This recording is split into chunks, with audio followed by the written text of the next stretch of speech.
안녕하세요. 네, 정유 씨, 안녕하세요. 네, 반갑습니다. 반갑습니다. 두 번째 여성 출연자이세요. 아, 네. 첫 번째 여성 출연자도 와인 전문 큐레이터인데 네네. 오늘은 이렇게 또 그 메이크업 뷰티 큐레이터라고 네. 표현을 할게요. 그런 분을 모시게 돼서 반갑습니다. 그리고 젊고 아름다우신 또 정은경 씨. 이름은 우리 방역청장하고 이름이 똑같지만 네. 훨씬 더 미인이십니다. 아, 예, 감사합니다. 반갑습니다.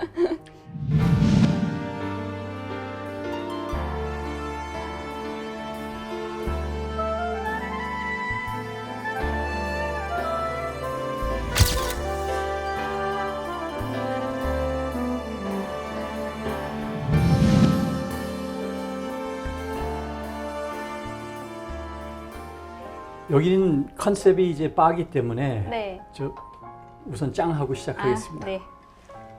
오늘 좋은 말씀 기대하겠습니다. 네, 감사합니다. 우리가 이제 영어로 얘기하면 이 메이크업이라고 하잖아요. 네. 메이크업이라는 거는 이제 말 그대로 하면 꾸민다는 건데, 그 다음에 화장품은 또 코스메틱스라고 해요. 네. 그건 이제 또 표면적인 거, 외부적인 거 그런 거를 뜻하는데, 지금 하시는 게 이제 얼굴 주로 화장하시는 거잖아요. 얼굴을 이제 꾸미는 거잖아요. 네네. 그 얼굴 꾸미는 거에 그 가장 큰 이유는 뭡니까? 어떤 거를 위해서 이렇게 꾸며주는 건가요? 그러니까 일단 제가 하는 직업이 이제 메이크업 아티스트인데요. 메이크업 네. 아티스트는 일단 기본적으로 이제 화장품을 통해서 이제 사람의 단점을 보완해서 장점화해서 그 사람이 이제 갖고 있는 얼굴의 이제 장점을 최대한대로 이제 끌어내는 그런 직업이라고 생각을 해주시면 되고요. 좀 이렇게 뭐 영화나 이런 곳에서 보시면은 또 특수 분장 이런 건 조금 다른 분야고요. 저는 좀 이제 메인은 이제 뷰티 전문 메이크업 아티스트라고 생각하시면 좀 됩니다. 더 아름답게, 예쁜 것에, 예쁘게, 네. 잘생기게 네. 해주는 거다 이거죠. 네. 근데 그거는 이제 그 사람을 이렇게 보고 판단하나요? 아니면 왜냐하면 저도 뭐 가끔 방송 출연 때문에 받아보면은 네. 뭐 거의 항상 똑같은 것 같아요. 뭐 눈썹 좀 해주고 얼굴 뭐 이렇게 분 좀 바르는 것 같이 뭐 그죠? 분인가? 파운데이션 바르고 네. 뭐 이렇게 그다음에 터치 좀 해주고 네. 그게 일반적이고 평균적인 건가요? 네, 그게 좀 일반적이긴 한데 이제 남자랑 여자랑의 또 차이점이 있다고 봐주시면 가장 클 것 같습니다. 메이크업이라는 게 이제 제가 아무래도 지금 연예인들 이제 좀 한국의 유명한 연예인들 뭐 가수라든가 영화 배우 그리고 뭐 그런 분들의 메이크업을 하다 보니까 조금씩 틀린 부분이 어떤 거냐면 그분의 이제 직업 예를 들면 그 이제 제가 메이크업을 해줘야 하는 사람이 가수인지 아니면 배우인지 왜냐면 그거에 따라서 가수라면 그 사람이 이제 활동 이제 대중들에게 보여줘야 할 그 음악에 따라서 잡은 이제 헤어나 메이크업이나 의상이나 전반적인 컨셉에 맞춰서 저희가 이제 그렇게 작업을 하게 되는 거고요. 전체적인 걸. 네네. 그 중에 그 전체적인 게 어울리는 조화로운 화장 이렇게 메이크업을 해준다. 네, 맞습니다. 그 음악과 그들이 출 수 있는 안무와 가장 적절하게 이들이 돋보일 수 있는 이제 메이크업을 제가 선택을 해서 한다고 생각해 주시면 되고요. 네. 또 이제 배우들 같은 경우에는 그 배우들이 맡은 캐릭터가 있잖아요. 뭐 예를 들면 부잣집의 아가씨라든가 아니면 되게 가난한 집에 힘들게 공부하는 뭐 여대생 이럴 경우에는 다 컨셉이 틀리기 때문에 이 캐릭터에 따라서 그 분장이 이제 메이크업을 어느 정도까지 할지를 좀 조절해서 네, 준비해서 메이크업을 해주는 게 저희 일이라고 보시면 되기 때문에 그리고 또 이제 뭐 뉴스라든가 일반 뭐 시사라든가 이런 부분에 있어서는 그분이 이제 뭐 미모로 돋보여야 되진 않기 때문에 이제 그 뉴스나 시사 프로를 보시는 소비자들에게 신뢰를 줄 수 있을 정도의 네, 그냥 또렷한 인상 정도의 메이크업만 한다고 생각해 주시면 저는 네. 그 뚜렷한 인상만 받는 네. 메이크업을 받았군요. 그러니까 네. 뭐 이렇게 특별한 게 느껴지지가 않았나 네, 보죠. 그게 워낙 또 미남이셔서 에이, 또 크게 아마 할 게 없었던 것 같습니다. 그건 다 부모님 탓, 부모님 탓, 부모님 네. 덕.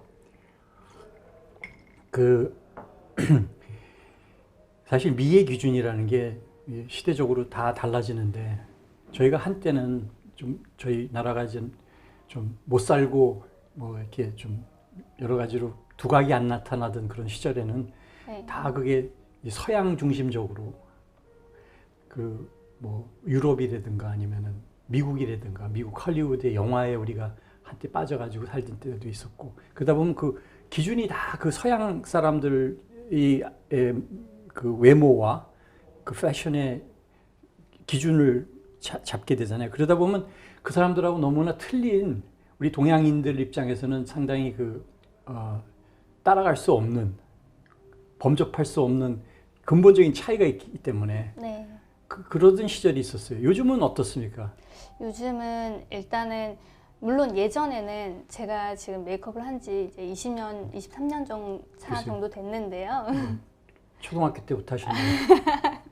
네, 좀 시간이 오래됐긴 했는데 그 처음 제가 메이크업을 접했을 때하고 지금하고는 모든 환경이 뭐 사회 문화적으로 굉장히 틀리고 또 한 가지 기술적인 면에서도 굉장히 달라졌거든요. 네. 그러니까 예전에 제가 20년 전에 처음에 메이크업을 할 때는 이제 그래도 아날로그 TV 세대였어요. 그렇죠, 그렇죠. 뭐 HD라고 이렇게 막 이렇게 좀 화질이 좋아지고 고화질의 정말 이제 실사를 보는 것 같은 땅구멍까지 다 보이는 네, 그런 TV가 아니었기 때문에 예전에는 두리뭉실. 네, 어떻게 해놔도 그냥 비슷하게 나오는 게 정말 근데 실제로 봤을 때는 가부키 화장을 한 것처럼 가면을 쓴 것처럼 진하게 하고 뭐 얼굴에 윤곽도 정말 심하게 줘야지만 화면에는 이 사람이 좀 뭔가가 이렇게 배우 같은 느낌이 있구나라고 보여줬을 거거든요. 옛날에는 네, 근데 이제 기술이 발전하면서 이제 TV의 이 기술이 지금 정말 실사를 보는 것보다도 훨씬 더 디테일하잖아요. 그렇게 되면서 메이크업이 한번 이제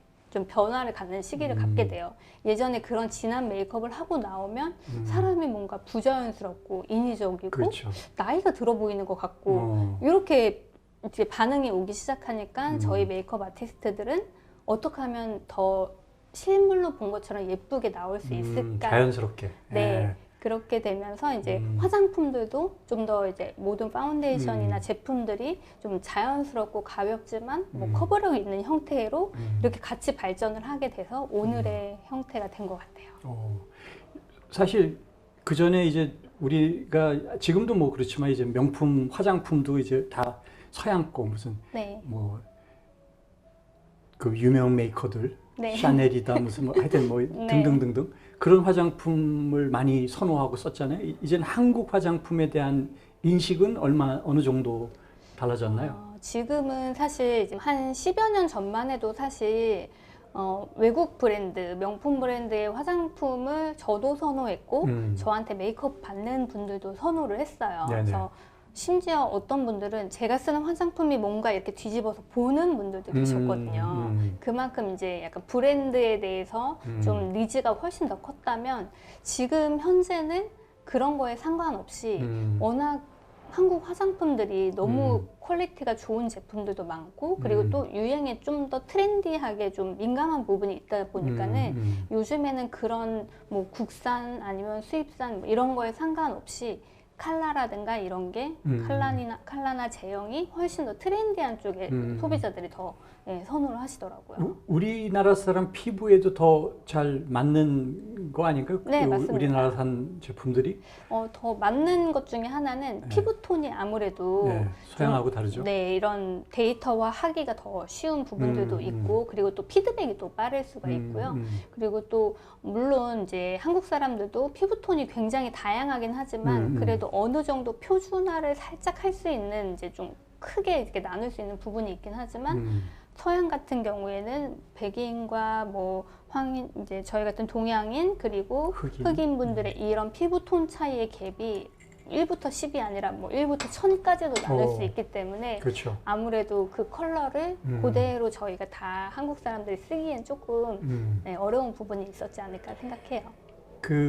아까도 잠깐 언급했지만은 사실 우리 문화, 대중문화, 특히 대중문화가 이제 외국에도 많이 알려지기 시작한 게 이제 뭐 드라마, 영화, 그다음에 이제 K-팝 음악까지 그걸 보고 난 다음에 뭐 저 사람의 뭐 거의 출연하는 여배우나 아니면 남자 배우나 사람들이 입었던 옷이라든가 아니면은 했던 화장 방법이나 이런 것들에 대해서 관심을 많이 보이는 외국 사람들이 이제 많이 늘었죠. 또 먹는 음식에 대해서도 그렇고 그런 전반적인 문화적인 거에 대한 궁금증, 호기심 또 선호도가 많이 올랐다는 건데, 그래서 이게 이제 기업적인 측면에서 보면은 그런 옛날에는 기획사들이 중심이 돼서 하던 것들을 요즘은 대기업들, 특히 이제 CJ 같은 회사가 네. 사실은 플랫폼을 제공하는 게 많잖아요. 마마라든가 아니면 네. K콘이라든가. 네.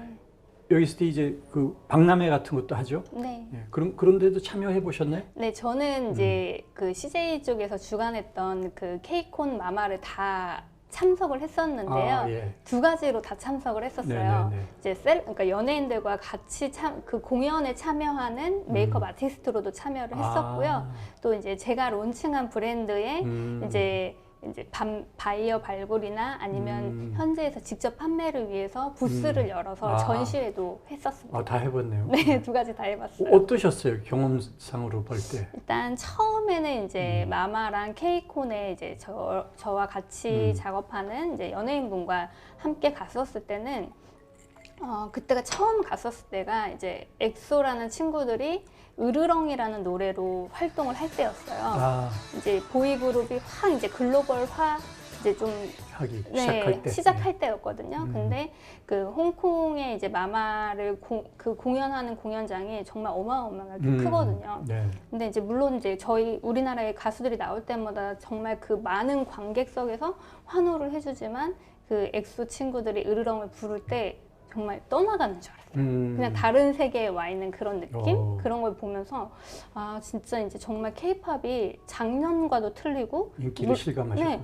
계속 달라지더라고요. 또 그 다음 해에는 더 많은 관심과 뭐 이루 말할 수 없는 그런 반응들, 너무 폭발적인 반응들을 보면서 아 우리나라가 되게 뿌듯하고 막 이런 느낌까지. 근데 그게 자연스럽게 한국 화장품이나 말씀하신 대로 문화, 먹는 음료에도 많은 분들이 관심을 가지시더라고요. 근데 그게 이제 우리가 이제 이렇게 상승하는 추세를 지금 타고 있는데 그런 면에서는 제조사도 하신다고 들었어요. 네. 화장품에 대한 제조사.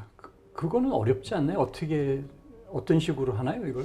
네. 요즘 너무 많던데 또 그러고. 맞습니다. 지금 현재로서는 우리나라 아마 식약청에 정식으로 등록된 화장품 책임 판매업자만 거의 15,000, 18,000 이게 정도가 된다고 어마어마하네요. 알고 있습니다. 그 중에 하나도 저이긴 한데요. 그러니까 저는 이제 처음에 메이크업 아티스트의 일을 시작하게 된 게 굉장히 좀 약간 옛날 얘기부터 하자면 네. 워낙 어렸을 때부터 이렇게 꾸미고 예쁘게 뭐 만들고 그런 거 좋아하셨구나. 네, 굉장히 좋아했었어요. 네. 그래서 정말 마론 인형이 한 20개 정도 있었거든요. 네, 그래서 인형을 뭐 머리를 잘랐다 묶었다 따았다가 막 다 이렇게 하면서 이제 어렸을 때는 그 정도 관심을 갖고 있다가 제가 이제 고등학교에 진학을 하면서 이제 중고등학교를 가면서 이제 엄마 화장품 이런 거에 관심이 살짝 훔쳐서 좀 해보고. 네, 발라보고. 그리고 또 이제 엄마가 이제 선물 받는 이제 화장품 이런 걸 보면은 이제 눈이 그쪽으로 가더라고요. 근데 이제 천상 여자시네. 근데 그때 당시에는 학생들은 화장을 하면 안 됐기 때문에 요즘은 괜찮죠. 네, 지금은 이제 뭐 부모님 허락하면 초등학생들도 화장이 가능하다고 해요. 세상 많이 바뀌었네. 네. 그래서 이제 고등학교에 진학을 하게 됐는데 제가 다니던 고등학교가 그때 명동 안에 네, 명동 성당에 이렇게 같이 있는 고등학교였었어요. 캐톨릭이세요? 캐톨릭은 아닌데 네, 이렇게 그때는 이렇게 돌려서 보내는 거기까지도 그렇죠? 네. 캐톨릭 학교죠, 그 학교는. 네네. 상관없이 이제 또 저희 학교가 물론 미션 스쿨이 그러니까 카톨릭 학교이긴 하지만 그 카톨릭이 종교가 아닌 친구들에게는 그걸 강요하지는 않는 자유로운 곳이었었어요. 네. 그래서 정말 명동 한복판에 저희 학교가 있었거든요. 참 그러네. 네. 그러다 보니까 가뜩이나 이런 화장품 이런 데 관심이 많은데 학교 끝나고 나오면 갈 데가 너무 많잖아요. 네네. 그때만 해도 명동이 굉장히 중심지였죠? 패션의 중심지였죠. 강남 이런 데가 아니었어요. 그때는. 네네. 그래서 옷가게도 정말 많고 그다음에 화장품 가게. 요즘에 이제 약간 올리브영이나 뭐 랄라블라 같은 그런 H&B 스토어에 저는 전신이라고 보여지는데 네, 네, 네. 모든 브랜드 화장품을 이렇게 해놓은 종합, 편집샵이. 네, 종합 네. 화장품 가게가 있었거든요. 오, 그때부터. 네. 네. 그래서 거기를 자연스럽게 학교 앞이니까 옛날에 학교 앞에 그냥 떡볶이집 가는 식으로 가셨구나. 네네 우리. 바로 학교 앞에 나오면 네. 종합 화장품 이렇게 써 있고 크게 있으니까 한번 가보자. 가보면은 또 저희한테는 완전히 신세계죠. 어, 새로운 화장품도 많고 예. 뭐 저희 학생 나이에 사기는 조금 비싸긴 했지만 그래도 이렇게 만져볼 수라도 있는 곳이었기 때문에 그런 걸 보기도 하고 또 그때 당시에는 그 화장품을 선전하기 위한 이런 예쁜 책자들이 있었어요. 예쁜 아, 모델들이 이렇게 화장하고 어. 있는 그런 거 하나 이제 가지고 와갖고 집에서 이걸 관심이 굉장히 대단하셨네. 네 굉장히 있었습니다. 그럼 어떻게 보면 꿈을 이루신 거네. 자기 관심 분야의 일을 계속해서 한다는 게 사실은 그게 가장 행복한 거거든요. 네, 그래서 일단은 저는 지금 사실 뭐 금전적이거나 이런 걸 떠나서 제가 좋아하는 일을 지금 계속 하고 있기 때문에 사실 언제 이렇게 시간이 흘렀나 싶었을 정도로 네. 그렇죠. 20년이라는 세월이면은 짧은 세월은 아닙니다. 네네 정말 오래 하면서 네. 근데 지루하다 아니면 그만두고 싶다 그런 물론 생각이 없는 거죠. 한 번 있었어요. 아, 있었어요? 네, 딱 한 번. 양호하다 한 번이면. 네, 이제 그때는 뭐 어떤 계기로 그런 생각이? 처음에 이제 고등학교 때 그렇게 화장품에 아. 관심이 있었고 이제 대학을 진학을 했는데요. 대학을 진학을 하니까 이제 무슨 과? 저 사실 불어가 전공이었어요. 오, 프랑스가 뭐 화장의 완전히 그 메카죠. 그 당시에 네. 얘기하는. 네. 그 사실 야무진 꿈을 갖고 있었어요. 뭡니까? 불어를 전공을 해서 프랑스를 가서 메이크업을 하자. 오. 이게 사실은 제 꿈이었는데 네네네. 꿈은 거기까지는 이루지는 못했어요. 네네. 네, 아무래도 학교 공부가 좀 뒷전이고 화장에도 관심이 많다 보니까 아, 그리고 이제 그때는 막 뷰티 전문가가 활성화돼 있지 않아서 제가 그렇게 선택을 했던 것 같고요. 그렇죠. 그러면서 이제 제가 아르바이트를 열심히 해서 그 당시에 메이크업 학원에 등록을 했어요. 그래서 등록해갖고 열심히 연습하고 이렇게 하면서 한 6개월의 과정을 거쳐서 수료를 했거든요. 네네. 그때 당시에 아마 메이크업 아티스트 이 학원이 굉장히 잘 되고 수강생이 저희 반에도 한 30명 정도 될 정도로 되게 좀 각광을 받는 그런 시기였었거든요. 그런 학원이. 예. 네, 근데 지금까지 일하는 사람은 저밖에 없는 것 같아요. 아, 그 30명 중에? 네, 아무도 안 하시더라고요. 다 그만두 중간에? 거기야 네. 20년이라는 세월이 흘렸는데. 거의 뭐 연락도 안 되기도 하고 뭐 중간에 한두 명 정도만 일을 하고 끝까지는 하기는 좀 쉽지 않았고요. 근데 이제 6개월의 수료 과정을 거치고 막 이제 현장에 이제 일을 배우러 갔는데 갔더니 이거는 너무 딴 세상인 거예요. 현장은. 네. 네. 그러니까 저는 6개월을 배웠으니까 아 이제 나도 멋있게 이렇게 막 메이크업을 해주면서 이러겠다라고 생각을 했는데 갔더니 아무것도 할 줄 아는 게 없는 거예요. 초보 중에 왕초보니까. 그래서 이제 실무적인 거를 배우다 보니까 당연히 힘들 수밖에 없죠. 네네네. 선배들한테도 혼나기도 많이 혼나고 모르는 게 투성이니까요. 네네네. 그러다 보니까는 이제 너무 힘들다. 아, 네. 시작할 때 한번 살짝 그런 생각이 들었군요. 네. 그렇죠. 그러던 충격이었죠? 네, 그렇죠. 네, 현장은 충격이었어. 자기 생각과는 너무 달라요. 네. 그러니까 학교 공부만 열심히 하고 뭐 이러면은 뭐 부모님한테도 크게 혼날 일 없고 이랬지만 이게 사실은 현장 프로페셔널이다 보니까 그러니까. 실수가 있으면 안 되는데 그거를 모르다 보니까 혼나고 뭐 이렇게 깨우치고 하는 과정에서 아 이게 내가 생각했던 길이 아닌가라는 생각이 잠깐 들어서 한 1년 정도 고민했구나. 떠나 있었어요. 아, 떠났어요, 아예? 네. 근데 어떻게 다시 돌아갔어요? 떠나고 난 다음에 가는 게 쉽지 않은데. 네, 떠나고서 이제 한 2년 정도 떠나 있었거든요. 그러면서 이제 다시 대학을 이제 졸업하는 거에 목표를 삼고 열심히 이제 또 대학교를 다니고 있었는데 그러다 보니까 이제 한쪽에서 계속 욕구가 있잖아요. 그때를 좀 더 견뎌볼 걸 이런 생각이 들더라고요. 그래서 우연치 않게 선배가 나 뭐 일을 좀 도와줄 수 있겠니? 그러니까 아르바이트가 필요해. 네네네. 너 학교 때문에 괜찮겠어? 근데 주말이라 너무 급해서 연락을 했다고. 그래서 두말 않고 갔거든요. 예. 그때부터는 지금까지 한 번도 쉬지 않고 일을 하게 됐어요. 일이라는 게 이게 뭐 발로 뛰고 정말 현장에 가야 되고 직접 하시고 그러니까 진짜 눈코 뜰 새 없이 바쁠 텐데. 네. 그러다 보면은 아까 말씀하신 것처럼 20년 언제 이렇게 세월이 흘렀지 하는 거 느끼면서 좀 뒤돌아보게 되진 않아요? 한번 이제 요번에 뒤돌아보게 된 계기가 코로나19가 심해지면서 한번 뒤돌아볼 수 있는 시간을 갖게 시간적 됐어요. 여유가 생긴 거. 네.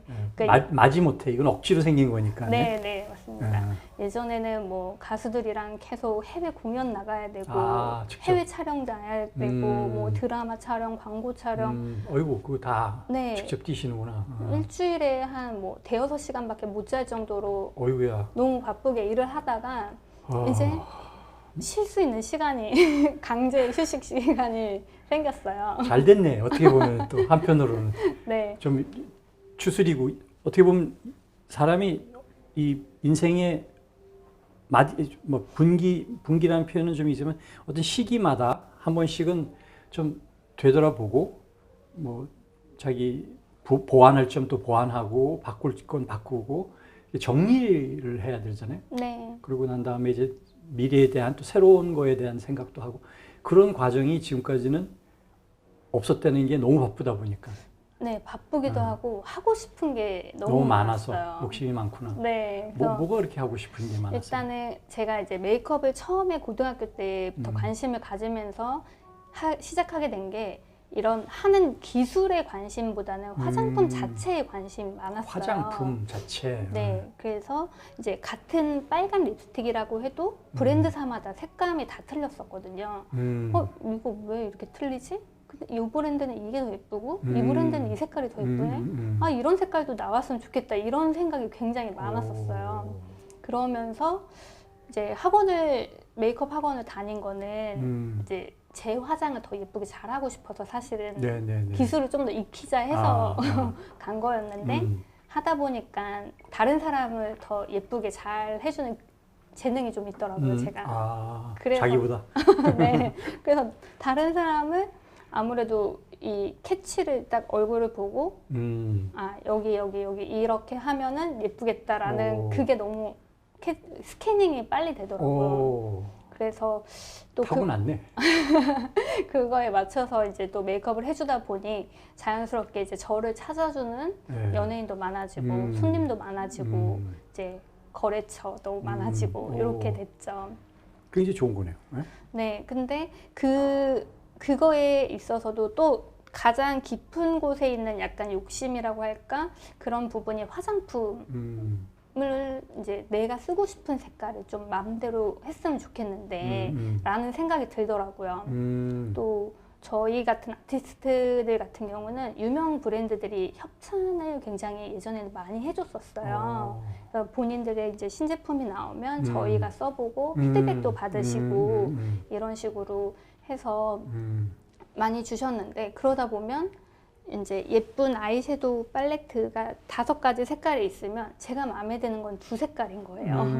요 2개만 쓰고 나머지는 또 안 쓰게 되고 뭐 이런 것들이 있다 보니까 제가 쓰고 싶은 색깔 그리고 그러니까 저만의 화장품을 좀 갖고 싶다는 그게 이제 제조를 하게 된 어떻게 결정적인 동기네요. 네, 맞습니다.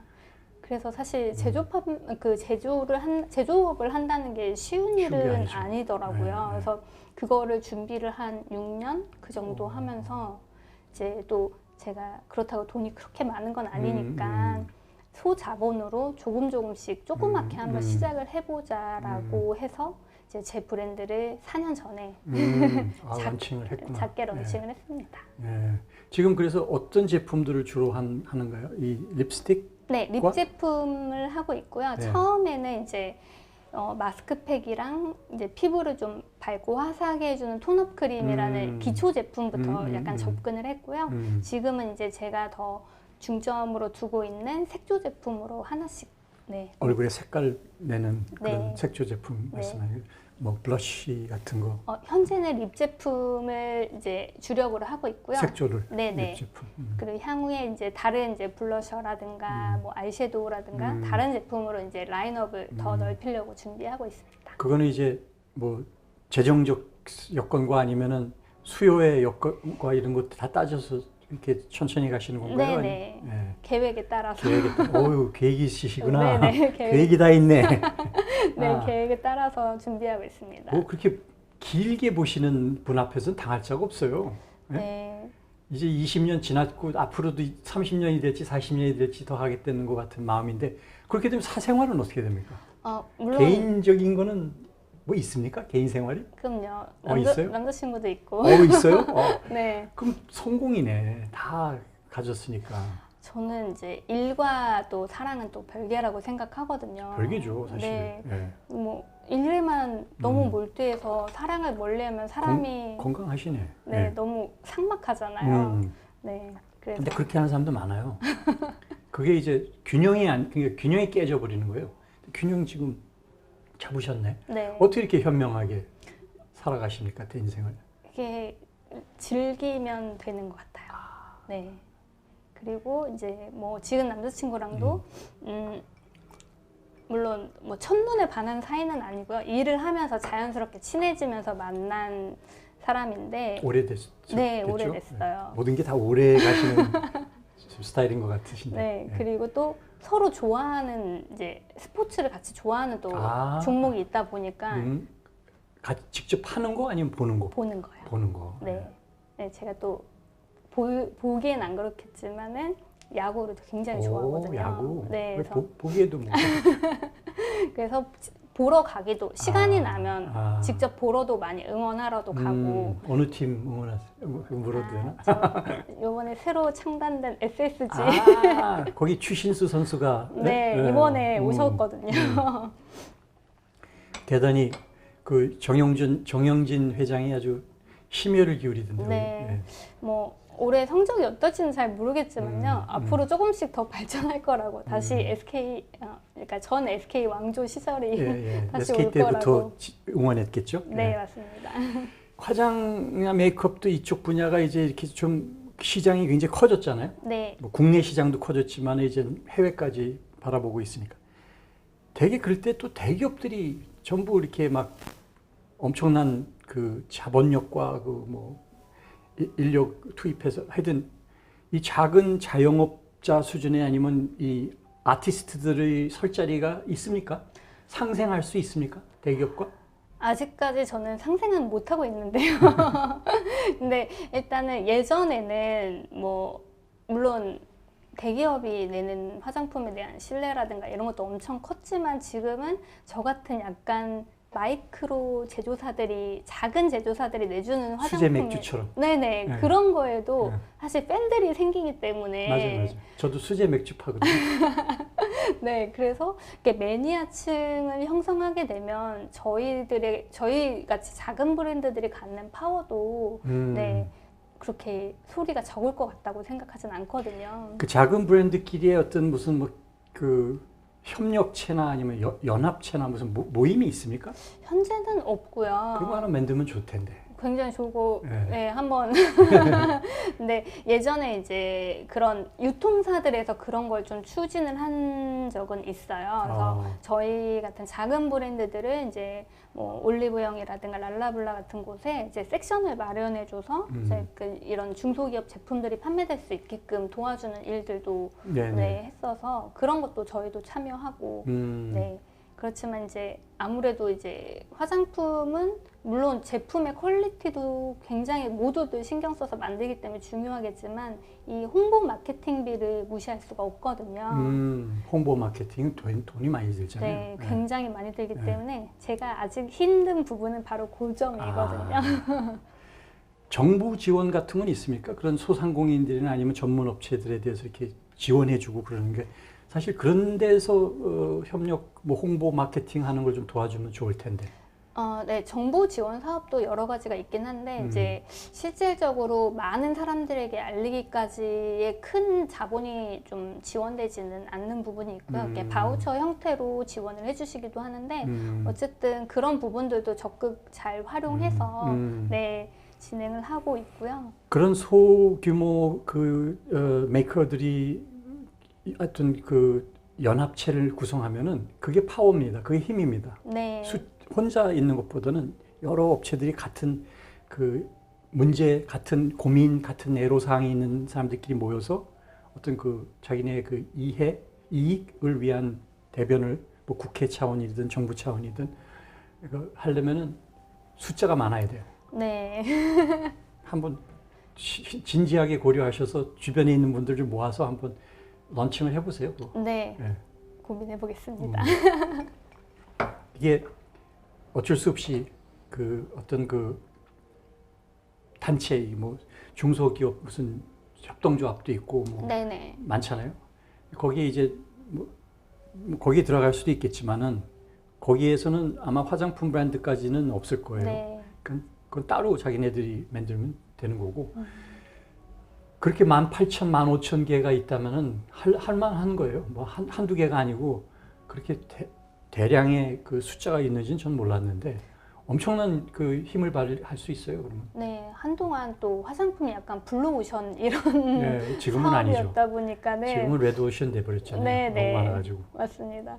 그래서 이제 그때 한참 또 화장품이 붐이 그 사드가 일어나기 이전에 또 굉장히 중국에 많이 어마어마했죠. 팔고 이러다 보니까 그때 아마 그런 책임 판매 업자의 수가 확 늘어났었고요. 지금은 뭐 실제로 영업을 안 하는 곳도 굉장히 많다고는 얘기를 들었거든요.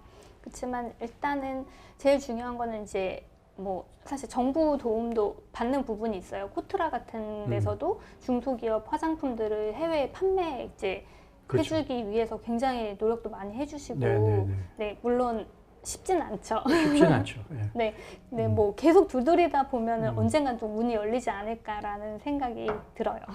근데 그런 같은 업종에 있는 사람들끼리 이렇게 결성을 어떤 연합체를 하면은 그 한 목소리를 내게 되면은 좀 더 한 회사가 얘기하는 것보다는 귀를 기울이게 돼요. 정부도. 네.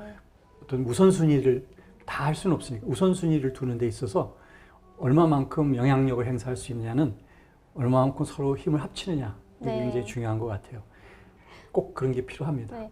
사실 뭐 전에 이제 식약처 간담회 같은 걸 할 때 약간 청년 기업 이런 걸로 해서 제가 뭐 발표도 하고 이제 참석을 한 적이 있었는데 그때 당시에 그 K콘의 약간 국가 형태로 약간 뭐 K 코스메틱 이제 이런 전시회처럼 뭐 두바이, 러시아 어디 이렇게 해서 진행을 하려고 했었던 걸로 알고 있는데 네. 그게 아마 조금 흐지부지 되지 않았나. 그거 코로나 때문에 그런 건 아니고 그냥 다른 이유로 흐지부지 됐죠. 코로나도 같이, 네, 그러니까 흐지부지 되면서 그 시기에 또 이제 코로나도 맞물리고 이렇게 됐던 것 같아요.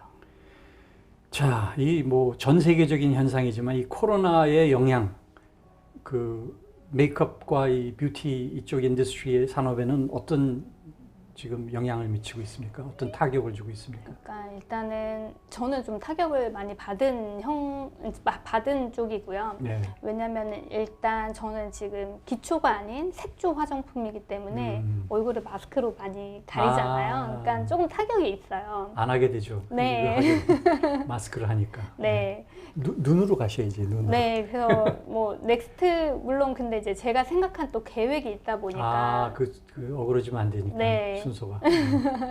네, 그래서 네. 이제 뭐 어쨌든 이제 애프터 코로나를 저는 생각을 하고서 다음을 준비하려고 하고 있고요. 이제 코로나로 인해서 또 혜택을 본 수혜를 입은 화장품들도 있어요. 기초 화장품들 뭐 약간 눈 화장품. 그런 네, 눈 화장품 또 뭐 이런 트러블 화장품 뭐 이런 것들 같은 경우에는 또 오히려 매출이 많이 증가했다는 얘기도 듣고 있었습니다. 근데 개인적으로는 이제 해외 못 나가니까 콘서트나 이런 아이돌들하고 같이 나가는 기회가 현저하게 없어졌겠네요. 없어요, 아예. 아예 없어요. 그것도 아예 없어요. 큰 타격이네요. 네네, 네. 맞습니다. 개인적으로 이렇게 직접 그 메이크업을 하는 걸로 해서 그 매출 구조로 볼 때 네. 그 어느 정도 저 비율이 어떻게 다른가요? 그러니까 그 코로나 전과 지금과. 저는 사실 그렇게 차이가 그래도 줄기는 했지만요.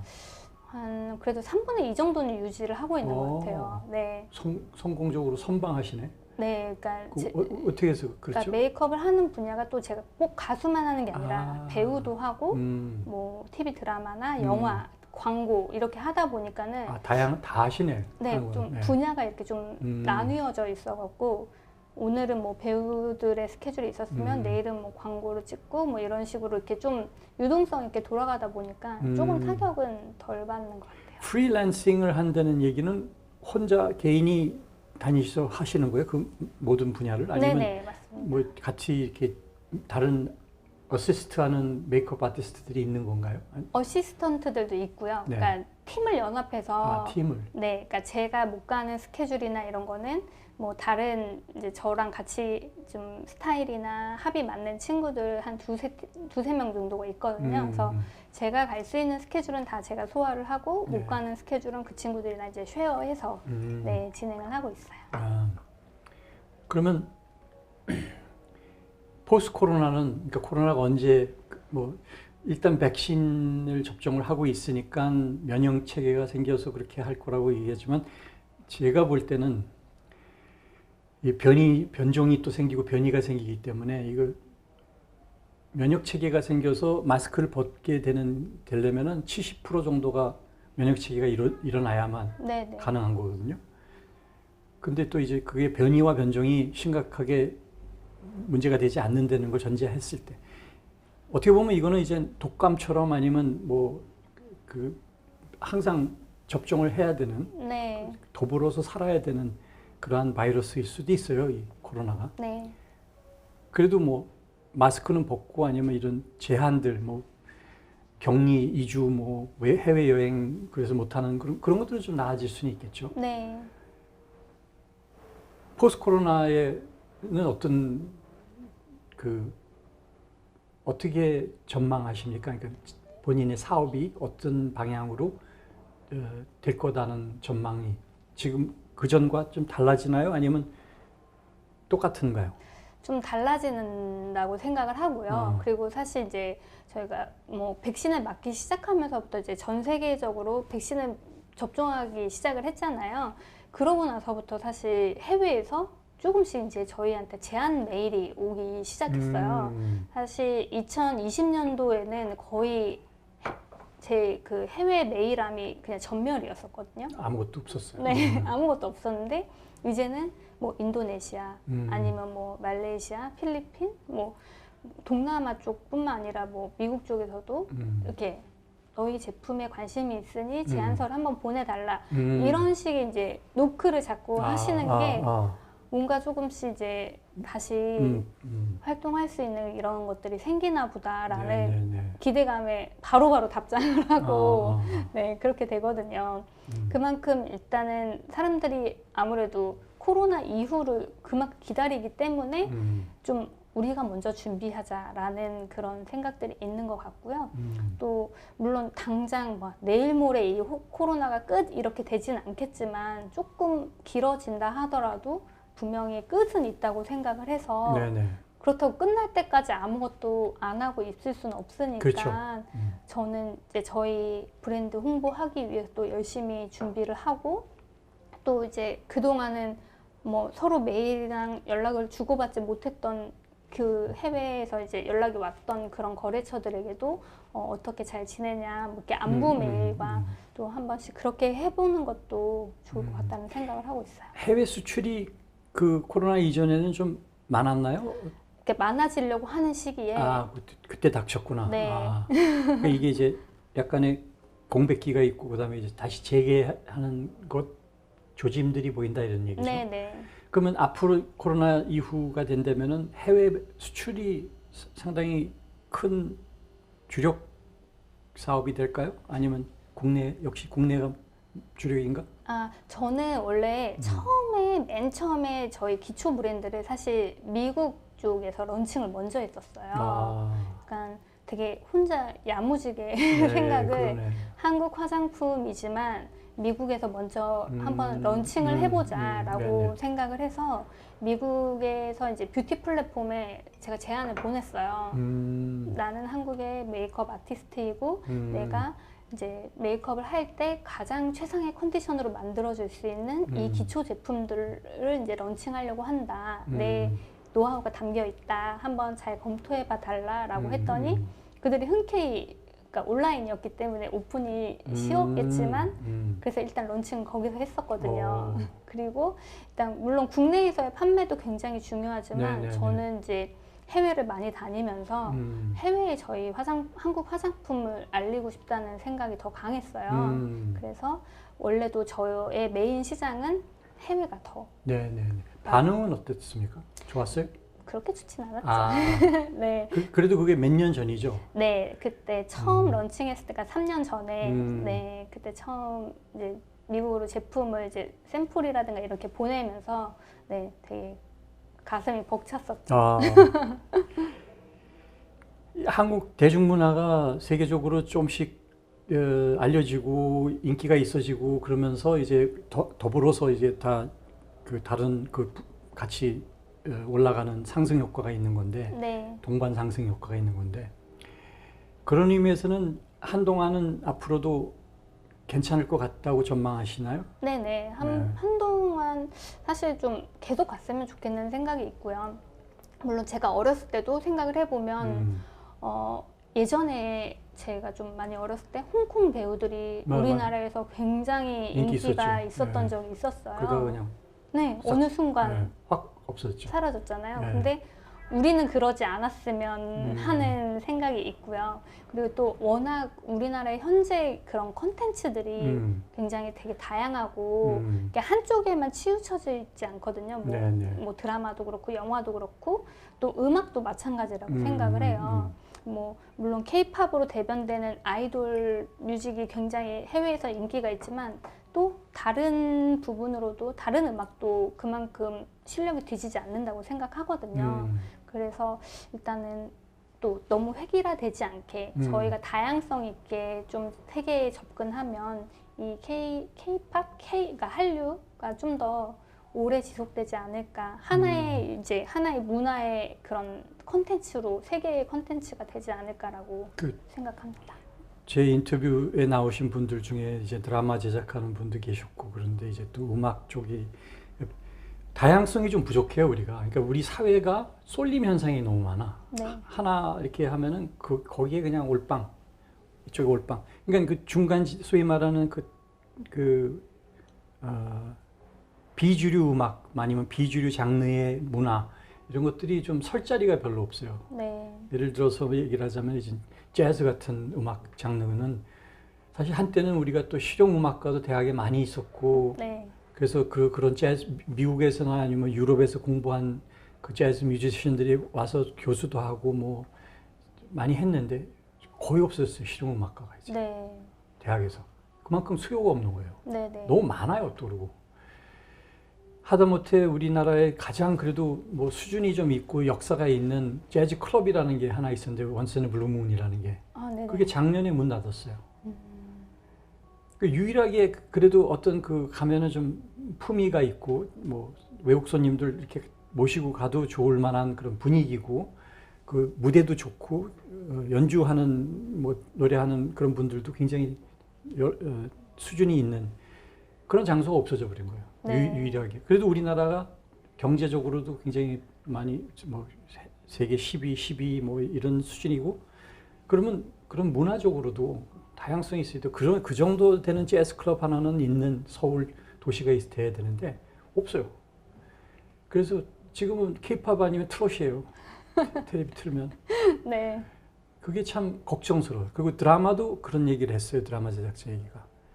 이게 편중 현상이 뭐냐면 그 스타 작가와 아주 스타 연예인한테 이 제작비에 네.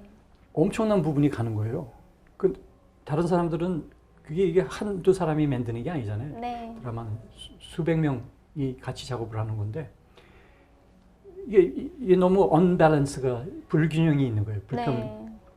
이게 그렇지만 그 정도의 자기는 대접을 받아야 된다고 생각하는 것 때문에 제작비 자꾸 비싸지고 그렇다면 그 퀄리티를 유지하는 계속해서 유지가 될까 하는 걱정을 하더라고요. 이게 좀 이성을 되찾아야지. 그러니까 제작비에 차지하는 그 스타 작가나 스타 출연자들의 그 비용을 줄이지 않으면 뭐 그런 것들이 걱정은 있는데 그 지금 말씀하신 것처럼 굉장히 뭐 재능이 있고 그리고 또 그쪽 분야에 관심이 많고 많은 사람들이 거기 그런 뭐 하고 싶어 하고 그래서 그 에너지는 있어요. 그리고 그 뭐 재능도 있고 수준도 많이 높아졌고 그게 잘 좀 조절이 되고 조화가 된다면 좀 말씀하신 것처럼 오래오래 네. 갈 수 있으면 좋겠어요. 저도 이게 근데 이 문화도 그렇고 모든 게 이게 이 흥망성쇠라는 게 있잖아요. 네. 상승하면 이제 또 기울어지기도 하고 그런 이제 그런 때가 좀 가능하면 좀 늦춰졌으면 기울어지는 게 그죠? 네. 바람이겠죠. 거기에서 이제 기여를 하시는 부분에서 이제 생각들이 이제 직접 현장을 뛰면서 이 아이돌도 보고 연기자들도 보고 어떤 느낌을 받으세요? 그러니까 그 현장을 보면서 정말 아까 말씀하신 것처럼 굉장하다. 앞으로도 오래오래 잘 될 것 같다 하는 느낌이세요?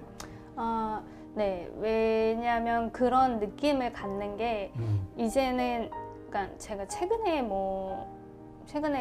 소식을 들었던 것 중에 하나가 어떤 감독님이 준비하시는 작품이 있는데 오히려 외국에서 투자를 받으시더라고요. 그러니까 물론 우리나라에서는 사실 인기가 바로 있을 작품이나 뭐 가수라든가 이런 쪽에 투자를 하기도 하지만 또 그게 막힌다고 해서 길이 없는 건 아니잖아요. 오히려 나의 좋은 시나리오, 나의 좋은 음악들을 또 해외에다가도 한번 러브콜을 보내보는 것도 되게 그거를 보면서 좋은 생각이라는 네네. 생각이 들었고요. 네네. 그래서 그러니까 저도 이제 화장품을 꼭 비단 국내 매출에만 너무 몰두를 국내에서 막 뭐 몇십억씩 팔아야지 이렇게 생각한다기보다는 조금씩 해외에다가 많이 팔자라고 생각을 하거든요. 그래서 이게 순식간에 너무 큰 돈을 벌려고 생각하면 당연히 인기가 많은 사람들, 인기가 좋을 것 같은 그런 콘텐츠에만 다들 집중해서 몰릴 거잖아요. 그래서 그게 아니라 좀 더 길게 볼 수 있는 그러니까 내가 그냥 국내에만 보지 않고 좀 더 시야를 넓혀서 뭔가 해외 판로를 좀 찾아보면 또 새로운 길이 열리지 않을까라는 생각도 요즘에는 하게 됐어요. 저도 술을 안 드셔가지고